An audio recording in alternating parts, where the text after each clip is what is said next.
Հայաստանի Հանրապետությունում ձևավորված պետական գույքի անհատույց օգտագործման համակարգը տարիների ընթացքում հանգեցրել է մի շարք համակարգային խնդիրների, այդ թվում գույքի թերի կամ ոչ նպատակային օգտագործման, հանրային վերահսկողության ոչ բավարար մակարդակի։ Առաջարկում ենք պետական գույքի կառավարման կոմիտեի կողմից իրականացված ուսումնասիրությունների արդյունքում հաճախակի են արձանագրվում դեպքեր, երբ պետական մարմիններն ու կազմակերպությունները գույքը օգտագործում են ոչ արդյունավետ, որոշ դեպքերում մասնակի կան ընդհանրապես չօգտագործվող գույքային միավորներ։ Խնդրի լուծման համար առաջարկում ենք օրենսդրական նոր կարգավորում, ըստ որի պետական մարմիններին, պետական ոչ առևտրային կազմակերպություններին, հիմնադրամներին անշարժ գույքը տրամադրվելու է վարձակալությամբ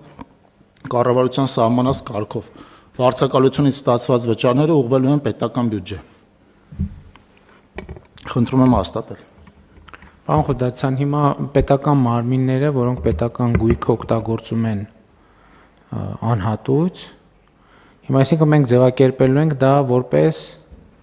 վարձակալություն, Ձևակերպելու ենք որպես այսինքն ըստ էության, բայց էլի մեկը գումար տալու է պետական բյուջեն։ Մենք սա անում ենք ֆինանսական մեր հոսքերը կարգավորելու, ավելի տեսանելի դարձնելու եւ կառավարումը ավելի արդյունավետ դարձնելու համար։ Այսինքն հիմա ենթադրում եմ կառավարության շենքն ենք վարձակալություն։ Այո, բոլոր գույքերը, պարոն վարչապետ, որոնք պետական ոչ առևտրային կազմակերպություններին են պատկանում, հիմնադրամներին կամ պետական մասնակցություն 100% մասնակցություն ունեցող ՓԲ-ներին, այո, կարևոր է ընդգծել, որ առաջարկող մոդելով պետական մարմինների ու կազմակերպությունների համար հավելյալ ֆինանսական ծախսեր չեն առաջանում եւ վարձավճարները ֆինանսավորվելու են պետական բյուջեի կողմից։